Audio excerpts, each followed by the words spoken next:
How you doing? John Thompson here. And I just wanted to talk about and I just wanted to give my opinion in regards to physical fitness. And the reason I'm doing this is because I'm hoping to get into that field at some point. And I'm also looking to preach. And as I'm looking at these things and as I look in society, I think some of the focus is off a lot. What do I mean by that? Well, let me revert back. If we think of everything as far as children of God spiritually, and for the most part, I would say most children of God are focused on spiritual matters and not so focused on some of the things we're going to talk about here in a few moments. When it comes down to physical fitness, what does it mean and what are some of the priorities? Now, if you look in society, most of the priorities is to have a nice body and to flaunt that and to there are some areas where people are training to compete. And that's only like, if I was to give a percentage, say roughly out of 100%, I would say about like maybe 40%, and that's pushing it. So about 40% of people are training for competitions. The rest are training for aesthetics. And that's their main goal is aesthetics. Well, let me take that back. Maybe there's 10% that are focused on just being healthy. All right. So 40% are training for competitions. 10% are being healthy. So that's 50%. The rest of the 50, aesthetics. All right. They're trying to flaunt things. So is that the mentality we should have as children of God? I want to connect fours. We're going to play a game of connect four, hypothetically. So the first passage I encourage you, if you don't have a Bible, please avail yourself to a Bible. I'll be using the King James Version and the New King James Version for this. So again, the first passage is going to be 1 Timothy chapter 4. 1 Timothy chapter 4, verse 8. For bodily exercise profiteth little, but godliness is profitable unto all things, having the promise of the life that now is, and of that which is to come. So, let's take a look at one word that we saw in this passage. I'm going to get to the whole context here in a few moments, but look at this word little. That's what I mean by connect the fours. So now we're going to go to James chapter 4. Remember, the word we're looking for is little. James chapter 4 and verse number 13. Go to now, ye that say, today or tomorrow we will go into such a city and continue there a year and buy and sell and get gain. Whereas ye know not what shall be on the morrow. For what is your life? It is even a vapor, which appear for a little time, then vanish away. So again, connect the fours. 1 Timothy 4, verse 8. James chapter 4, 13 and 14. It gives us an overall picture of what our priorities should be. We should be prioritizing getting prepared for eternity because we do not know when our lives are going to be over. You know, that is something only God knows when we're going, either one, he knows when we're going to die. And then number two, he knows, he's the only one that knows when he's going to send his son, Jesus Christ, back to this earth. So in either case, are we prepared?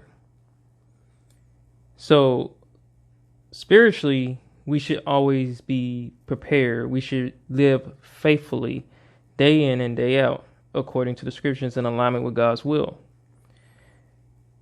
Now, again, this whole talk was supposed to be about fitness, right? So, and should fitness be a part of a Christian living? It says it profiteth little. So, my question, has always been, what is the little, right? So, we know our lifespan is a little window here. So, there's the little.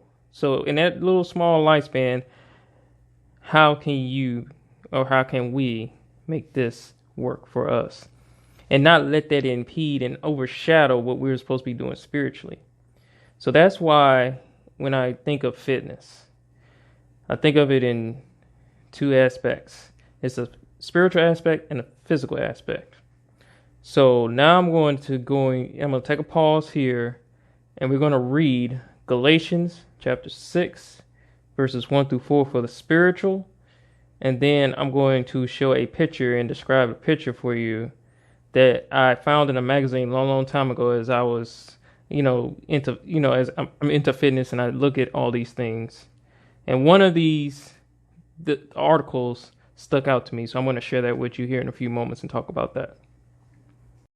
Brethren, if a man is overtaken in a trespass, you who are spiritual, restore such a one in the spirit of gentleness, considering yourself, lest you also be tempted. Bear one another's burdens, and so fulfill the law of Christ. Galatians chapter 6, verses 1 through 2. So as I mentioned a few moments ago, and again, this article comes from the November 2000 issue of Men's Health magazine. And in that magazine, it talked about, as you can see in the title there, muscles that saves lives. And they broke down different exercises that can be used in an emergency situation. As you can see on the left-hand side, you see the different emergency situations, where it's lifting debris off somebody, carrying somebody, if a tree falls, if some kind of debris falls on you, or if you're hanging somewhere, you got to get out of somewhere. These are all the exercises that ideally should prepare you for those emergency situations. So that's my ideal in regards to being healthy. So my thought, both spiritually and physically, is being healthy to save lives. All right, welcome back. And again, the mentality is being healthy to save lives, both spiritually and physically. Spiritually, you have to be grounded in the Word of God, living according to God's will, and living according to the truth. And if you're not grounded in the Word of God and dedicated to doing the will of God, how can you help someone? How can you be a tool that God uses to reach out to someone if you're not healthy spiritually? Physically, emergency situations can happen in the blink of an eye. We can be sitting here now, something happens, and we have to respond. We don't get a choice to be lazy in these situations. Lives are counting on our decision making. So we need to be healthy to respond to these emergency situations. Not only that, so what really sparked this on is the other day when I was giving blood, and giving blood, and I kind of follow my dad's example because he likes to give blood through the Red Cross, and has followed me even into the military when we have the Armed Services Blood Program. But what I'm trying to say is, when I did a questionnaire, and each time I do this questionnaire, they ask, have you had this certain type of lifestyle? Have you had this certain practice? And if you've participated, or you had this disease, or if like one of them is a tattoo, drink, well, I don't know about drinking, but, drugs, if you have any diseases or illnesses and stuff like that. So that's what kind of sparked that idea, is like, If you're not healthy, you can't give your blood. And some people may or may not care, but the blood that you give, and I'm just using this as an example. I'm not trying to market this, but I'm using an example as the blood that you're giving can save somebody's life, especially in an emergency situation where somebody's lost a lot of blood and they need to get blood from somewhere. So everybody who has donated, they get that blood and they give it back to that person. So if you're not healthy, they can't use your blood. And if you're not healthy, you can't respond to an emergency situation. That's the physical. Spiritual, if you're not healthy, you cannot help somebody to achieve salvation. So we have to stay healthy to save lives. And I know that's a slogan that was used back in COVID by various different places, encouraging people to stay home and stay in their residences so we can limit the spread of COVID. And that was a ploy to keep people isolated. But I think it's something so much more. There's a grander scale. We need to be healthy individuals in general, spiritually and physically, so we can help someone else.